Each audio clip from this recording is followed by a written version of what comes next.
Morning, everybody. Welcome to Saved Radio. This is James, and this is the Daily Grind, bringing you bits and pieces of everything under the rising sun. Today, we have special guests, our friends from Leaders International Christian School of Manila, the president, Mr. Bernard Chuachun, and vice principal, Ms. Shole Viloria. Good morning, po. Morning. Morning, everyone. Yeah, and Save Radio is all about proclaiming the message, the love, the name of Jesus to as much as we can. So let's start with that. Siguro, Ms. Shole, first, can you share to us how you came to know the Lord Jesus and what led you to the track of being in the education industry? I started going to church. I think I was 6 years old, and then my mom introduced me to my ninang. And then she was the one who shared the gospel. And I learned about it bits and pieces through Sunday school, but it was when she sat me down and explained everything about how Jesus died for my sins, about how he saved me, and how he's the only way to heaven and all that. So that's how I got started. All right. So how did you become a part of the academics the field. field? I knew I wanted to teach as early as, again, about 7 years old. So I was officially designated as everyone's nanny. All my titos and titas would drop off their kids and leave them at our house. So I take care of everyone. So that's where it started. And then I knew, I think at 16, that I wanted to set up my own school. I wrote a paper about it. I drew everything that I wanted in. So I was off to an early start. I was teaching Sunday school, doing everything with kids, and kids are so fun to be with. Yeah, oo nga. And I used to be a Sunday school teacher before, and also I'm the favorite tito of my nephew and niece. All right, Mr. Bernard, can you share to us how did you come to know the Lord Jesus as your Lord and Savior? Yeah, well, I actually was sort of partially raised by my grandmother, and she was very heavily Catholic. But I attended a Christian school. I'm not going to name the school, but it's a known Christian school. So I was partially influenced there, but it wasn't 100% clear to me yet. It was like everything was being mixed up. Catholic beliefs, but in general, it was rooted in Christianity. So now, when I hit high school, we had this very influential pastor teacher, and he really explained everything in detail and really opened up our minds. And I believe during that time when he did that, not only myself, but several others got saved when we actually really took it to heart and took it seriously and received Jesus as our Savior and really understood what it meant to be saved and what it meant to believe in a real living God who loves you, who's not after what you do or who's not after what you can do, but he just loves you, and that's plain and simple. That's it. So I guess that's a quick overview of my salvation story. All right, and then can you tell us how you entered the academic field? Mm-hmm. Okay, that's kind of tricky because I really don't have any education background. I come from a, should I say, diverse background. I came from the field of architecture. I worked in the automotive industry, and I did some BPO risk management work as well. But there came a time when the founder of the school actually invited me to join him because he had a vision for the school. And safe to say, I joined him, but it's not just because I said yes. I truly believe that every step that I've taken in my life, regardless of how I do it, it's as if it's been orchestrated in such a way that I've been guided towards that, and things just fell into place. So I really believe that where I am right now is where the Lord wants me to be. And I don't know where the Lord will want me to be in the future, but right now I'm here. So I'm handling most of the admin stuff in the school, not really the academics. Academics is her realm. So I guess the Lord is using me to be able to use my knowledge for what's fitting in the current situation. Right, and I'm just hearing the stories of both of you. You can really see that God's hand moves in, the most kumaga, mysterious ways, but Yeah, then really, really. he knows where it's going to go. And like with Miss Shole, diba, your relatives were able to share you the gospel. And then Sir Bernard, the Christian school and the pastor, kung wala yung school, di mo makikilala yung pastor siguro, and you won't be able to hear the gospel. All right, so speaking of school, they are, as I told you guys, Mr. Bernard is the president and Ms. Shole is the vice principal of Leaders International Christian School of Manila. Sir, where is this located? We are located at 79 and 81 Bayani Road in Fort Bonifacio. So it's a stone's throw from Bonifacio Global City. It's in the heart of Taguig, but it's actually quite accessible. And as I said, it's very near the commercial area, so it's easy to find. Right. So, Ms. Shole, checking out your website, I can see that meron options for stay-at-home school, right? Meron pong online distance learning, and the other is home study. Can you tell us more about first yung online distance learning? Okay, online distance learning is where the kids stay at home and then they learn their lessons via the virtual classroom. In this case, we're using Zoom, just like what we're using right now, and then everything else is created through our Google Classroom. In this case, we are veering towards more experience-centric lessons. So despite being on Zoom, you will not have lecture-heavy classes. Instead, the children will be receiving materials from the school on a monthly basis that they can use and work with in terms of learning their lessons. So you basically have unboxing every day. So they have stuff to unbox. So if we're learning about the skeletal system, okay, go look through your envelope on day 3 for science, look for it. And then let's start taking out the bones and see which ones those are. So all of these are more meaningful and relevant to the children because everything, like I said, is done and planned in a way that makes them experience everything instead of just having them listen to somebody lecture about the content. Wow, and it feels like, you know, when I was a kid, I've always loved to receive packages. Yes. And I think there's the thrill for every student to experience that. And then there's also the home study. Yes, the home study program is for parents who would want to try getting into the field of education, teaching their kids, equipping their kids. It's a whole lot of bonding time with the family. A lot of our parents have been working from home, so they have asked for something that would allow them to spend more time with their kids, get meaningful work done. So this is an option for the family. In this, for this one, we have full support for the parents. We have weekly calls for them, although they have a pre-prepared curriculum. The journey's never the same. No two families will go through the same thing in exactly the same way. So this is where the school support would come in. So we will be checking up on them on a weekly basis, making sure they're both mommy, dad, well, they're all still sane and they're not arguing.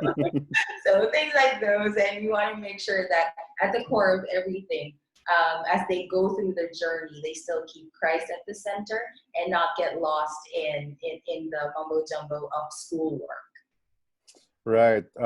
Sir Bernard, can you tell us the benefits of the online distance learning that your school offers? Well, of course, online distance learning, as we all know, it's actually, should I say, it's a trend right now because of what's happening to us.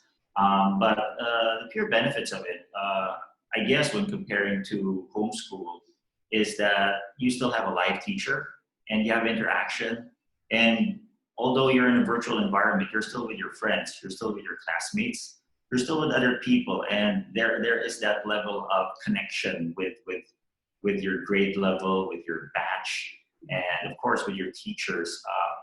There is time for one-on-one, there's time for group activity, and basically the difference is just that you're in your home compared to being in an actual classroom. So I guess the advantage now is, of course, you're in a safe environment, but it actually works. We've seen it done. My 2 kids study in the school. They work with us. And I've seen them go through the online classes as well when this pandemic broke out, because we were actually implementing it already towards the end of our previous school year. So I guess that's basically it. It's having an environment that's yours, that you're still with your friends, you're still with your teacher, you're still connected to people in reality. Right? But then wala yung mga recess that you get to play with everybody. I think Shona can expound on that. We've actually integrated breaks in between and other activities in between. We also have fun classes. These are like clubs. And then I've had the privilege of talking to our kids and some of our parents and some of the kids. So we have classes like slime making, origami. We're going to do science experiments from the kitchen. And then the kids would just go like, can we just have those classes? Can we have fun with everyone? So they're still, even if they don't get to spend time with their friends and like be together, they still have a whole lot of other activities. We've planned a whole fun school year for everyone. So even if we don't get that, we have everything else. Wow. And I think playing is also part of learning. Yes, Right? definitely. All right. So the start of this year was quite it's a big thing, and you mentioned that online distance learning has been a part of your school since last year already. And so can you tell us how you were able to transition from, with physical classes and then to fully online? Who wants to answer this one? Sir. Here's the thing. We owe this all to preparation. And I'm pretty sure a lot of schools have done the same thing, most of them at least, as far as I know. When this pandemic was still new, when there wasn't really a pandemic yet, we've been monitoring the situation, so we've been seeing news from abroad and all that. And we've been, should I say, blessed with the capacity to somewhat think ahead. So as early as January or maybe late January, we've been planning already. We've been anticipating that what if all of a sudden they don't allow people to go to school, go to class or what. So as early as then, we have begun to train teachers and even the students on how to use the Zoom platform and all other online things. We just incorporated into their IT class. We did regular trainings with the teachers and all, and lo and behold, when it did come, we were able to transition within a week. So of course, I wouldn't say it was 100% smooth start because it's something that's really new. It was theoretical, it was experimental, it was hypothetical. But when we did it, we were able to figure out how to do it. We were able to correct what needed to be corrected. And now we have sort of, so to speak, a formula to be able to move forward for this particular school year. So I guess that's it. It's all preparation. That's it. That's all. Right. We're talking about preparation, and everybody transitioning from physical to online classes. The most affected ones would be the students, right? And I'm sure there are students there who think that this is not how I learn. What can you tell the students who are really having a hard time to adjust in what's happening right now with their school? Well, for the kids, each of the at different levels, they have different concerns. The younger they are, they're mostly like, I want to be with my friends. I want to spend time with them. I want to play. I want to run outside. And then you also have these kids with fears because they may or may not understand fully what's happening. And then you also have the concerns of your middle schoolers. This is boring. This is too long. I don't want to do this anymore. I just want to play games and stuff. And as you get older, you see the other kids, the bigger kids saying, this is too much work. I have so much on my plate. And as you go through everyone's concerns, there are different things to actually help, different things to say to help them. So like with the younger ones, like if you're a parent, if there are parents out there and you have little kids who are concerned because they don't see their friends as much or they don't get to play with others as much, The biggest thing you can do right now, and honestly with them right now, is first and foremost, pray with them, help them understand that amidst all this, God is still in control. Everything He allows to happen for a reason. This is what we want everyone to pour their sense of safety and security in. It's not the government will do this. It's not teacher will be there tomorrow. It's not that. It's really having God there with you at every step of the way as you go through this transition into the school year. And then it helps to have, for the younger ones, it helps to have a routine, a regular routine that they can follow, a routine that would help them anticipate what's going to happen next. Because if things are predictable, it's easier for the children to also regulate themselves. And it's easier for them to see, okay, I'm going to see them at this point, at this time. And I'm going to play with them in this manner. Then it becomes something they look forward to. And it's easier for them to calm down their fears. It's easier for them to also get back into whatever they're supposed to, into the regular routine for what they do. And then for the older kids, it becomes it's something that we need to actually introduce to everyone. It's that it's not necessarily all about you. Because it's boring. It's about me and my interests. I don't want to do this anymore. I don't want to have to listen to this and do this much work.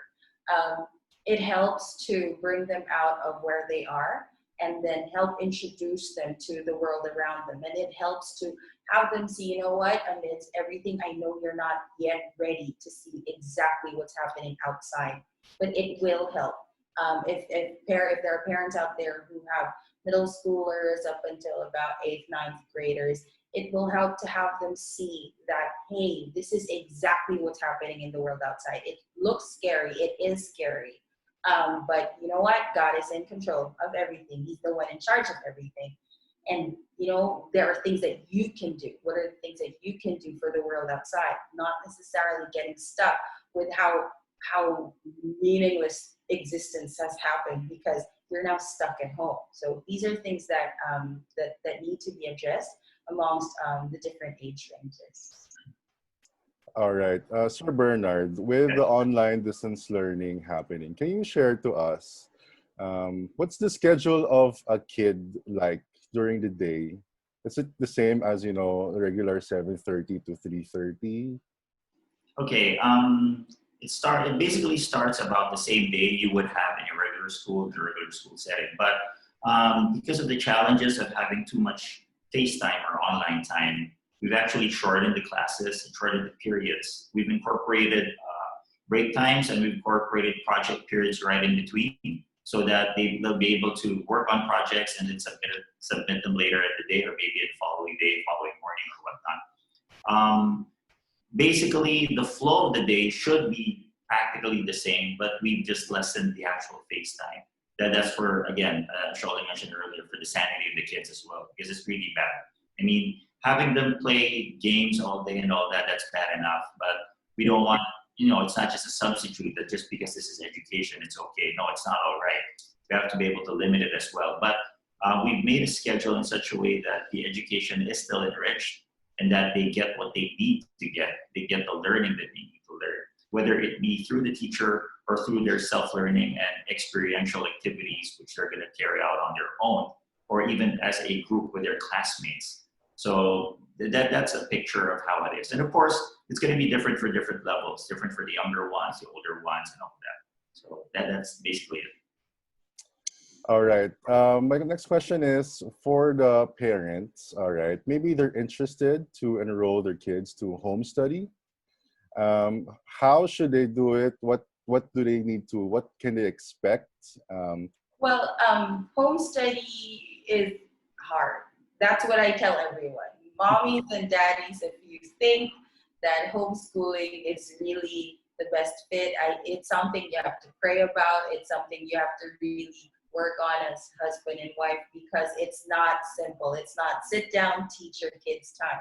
It's a full year with workloads, with teaching, with grading, with checking, with doing things with your kids, and you are together technically 24/7. So there are times when it can get tiring. Among the things, well, you have to prepare yourselves first as a couple, and you really have to pray about it. Make sure your home is prepared as well, because you don't want your kids studying at different areas every day. Again, consistency is the most important thing here. So they have to have a consistent place where they can study. It should be arranged easy for the kids to sort their things, put their things back. They have to know where things go. Otherwise, you will have mommies and daddies and nannies cleaning up after the children every day. And imagine doing that for a whole year. And that's not where you want to go in terms of education. You want to get your kids as independent as they should be self-starters. The initiative should be there. Responsibility should be fully embedded. Because in home study, it's not just the content, it's not just the academic curriculum that you're looking at. It's the full, it's really developing the full child. You have the behaviors there, the attitude. You have to have time with the Lord as well. And sometimes this gets lost because everyone's so busy trying to achieve the work that they're supposed to for the day. So this is something like, even when we do online distance learning, we always start the day with our devotions, with our Bible classes.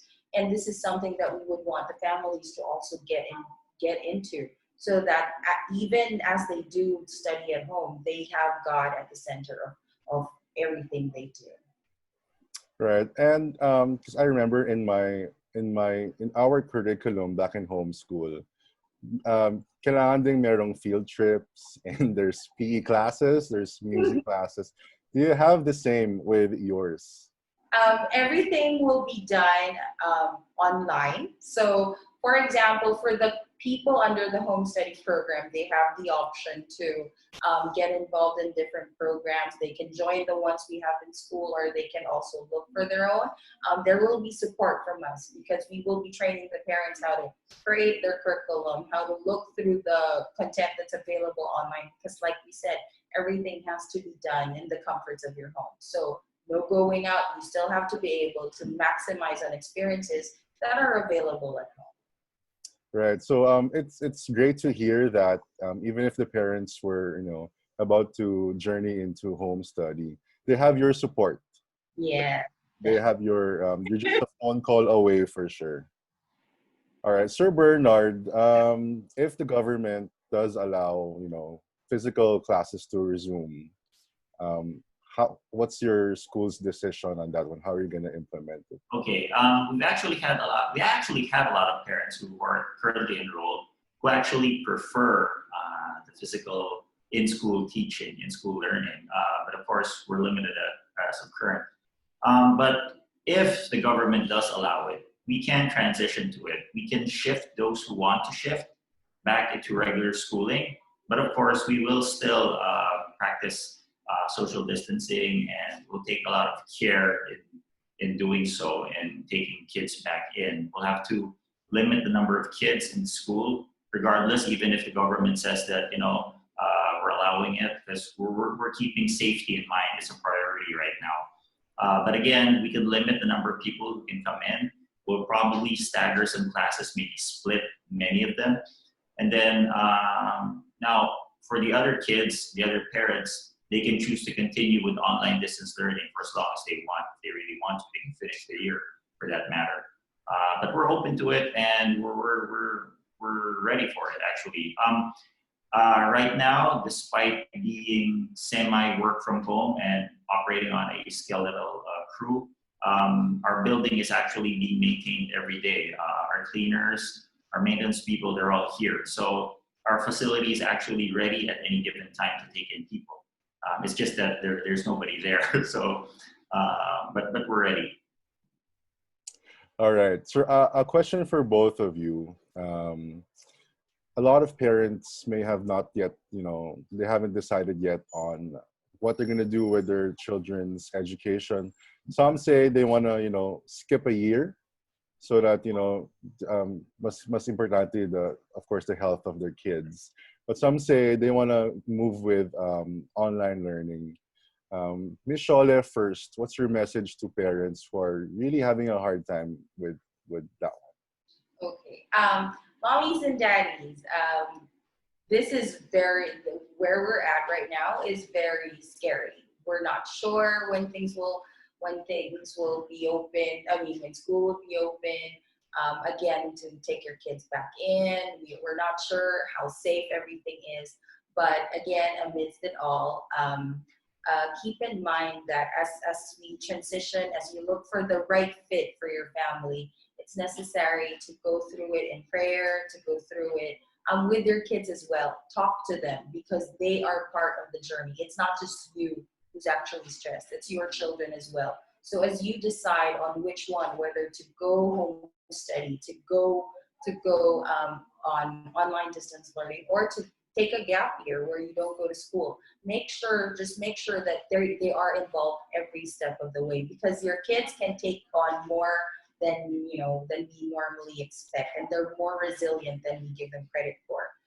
Apart from that, as you go through this and you think about it, consider as well the things that you would be doing, and consider the things and the amount of time that the children would have in their hands as they go through the whole year, without us knowing when schools would open again. So these are the things you have to keep in mind. So do you have enough tasks at home? Are the kids independent enough? Are you busy? What time do you wake up? What time is your work? Because these are the things that will affect the routine of the kids. And it takes about 3 or 4 times for them to realize of something consistently happening. Oh, my mom's not awake at this time, so maybe I can do this. I can play with this. And the kids know, they really know what they can do and how they can loose up with other stuff. So these are the things you gotta consider, and you also have to think ahead. What are the things you want them to learn? And these may not be academic lessons. This can be like replace a doorknob or replace a light bulb, fix like what Sir Bernard was saying a few times. Basic stuff like replacing the toilet floors and stuff. No, seriously, things that you can learn at home. There are a lot actually. So these are the things that they can do and incorporate. So if they do take a gap year, it's not a year of not doing anything. It's identifying everything that they can learn, maximize the stuff that they can learn at home. So these are the things to consider. All right, Sir Bernard. For me, I think I'd answer that in a practical manner, being a parent myself. As you said, some parents might be thinking of taking a gap year. Some are worried about homeschool because they don't know what to expect. Now, for those who are considering homeschool, I would suggest that whichever school your kids are going to, that you examine and talk to the administration or the teachers, and to find out really what they're going to do, what their plans are. Because a lot of people are just kind of nervous. I've spoken to friends of mine who their kids study in various big schools, and especially for those schools who haven't tried it yet, the parents are blind. I mean, they don't know what's going to happen. But all it takes is an explanation from the school. All it takes is for them to ask, so how are you going to do this? How are you going to address these challenges, these issues, these things that could come up? So that's one. Now, in the broader sense, I'd also look at how the kids would be, again, in a practical manner. Those parents who might be considering a gap year, I think they should consider how their kids will be maybe a year later, when most of their kids have already moved up, most of their friends have already moved up, or some of their friends have gone to other schools and continued their learning. So there's this psychological effect on the kids as well. They might think that I've been left behind or all that. Some may argue that there are a lot of us. Yes, that may be true, but again, there's still an advantage if you're already there. When time comes, you don't have to think of the fact that, okay, we're behind like a year or maybe a year or two and we need to catch up. So that's something that'll nag you in the future. I mean, if you want to eliminate that, if you're that type of person, then might as well just find out what your school has to offer, or look for a school which satisfies your needs and your kids' educational needs, and still proceed with it. I mean, it won't hurt. I mean, in all honesty, we really don't know how long this will last. Thinking about a gap year now is like thinking of another gap year after this gap year. So you really don't know what's coming next. So might as well plan ahead and prepare for it at least. So I think for me, that's my view. Right. Thank you very much, Sir Bernard and Ms. Shole. Let's let's take this time for you to share to us how parents can contact you in case that there are those who are interested with your home study or online distance learning. Phone numbers, websites. This is the time. Okay, so you can visit our website. That's www.leadersics.edu.ph. You can set appointments there. We can set up a schedule for you for parent orientations. You can do this one-on-one so we can really find the perfect fit for your family. You can also message us through our mobile. That's 0917-875-1000, and our landline. You can reach us in school. We're all in school, so that's at 8836-4535. And Facebook as well. Facebook, yeah. Right. I like your cell phone number. It's very easy to remember. Super. Even if I close my eyes now, alam ko na 875-1000. Hey. All right. Before I let you go, fast talk questions. All right. Okay, Sir Bernard, top Yes. 3 Christian songs that you like right now. What? Sorry? Top 3 Christian songs that you like right now. Top 3 Christian songs. My number 1 would be Indescribable by Chris Tallman. So that's pretty much self-explanatory. And of course, Amazing Grace. That's very traditional. What's number 3? I can't think of number 3 right now. I think I'd stop at those 2 for now. I can't think of a number 3. All right. Usually, I'm going to ask a different question because you had time to think about that. I was sifting in my hair. I was trying to think, wait, what are the titles of my songs? All right. Michelle, if you were not in the education field, saan ka siguro? I would be organizing things. I'd be an official organizer. Yes. I would sift through everyone's kalat, and then I'm going to organize them. I'm sure your classroom is very, very clean. Not organized. Clean is different. Different meaning for sure. Yeah. That's true. All right. Hey, everybody. Thanks for joining us this morning. I was with Mr. Bernard and Miss Shole of Leaders International Christian School of Manila. Check out their website, leadersics.edu.ph. For more information. And I learned so many things. And talking to the teachers and everybody in the education, every time I do that, talagang I feel like, kahit 20 minutes lang, ang dami ko agad natutunan. All right. So yeah, catch us again with some more special features here on Saved Radio. This is James, and this is The Daily Grind, and this is Saved Radio. Taking back the airways for Jesus. All right. Thank you po. Thank you. Thank you. All right.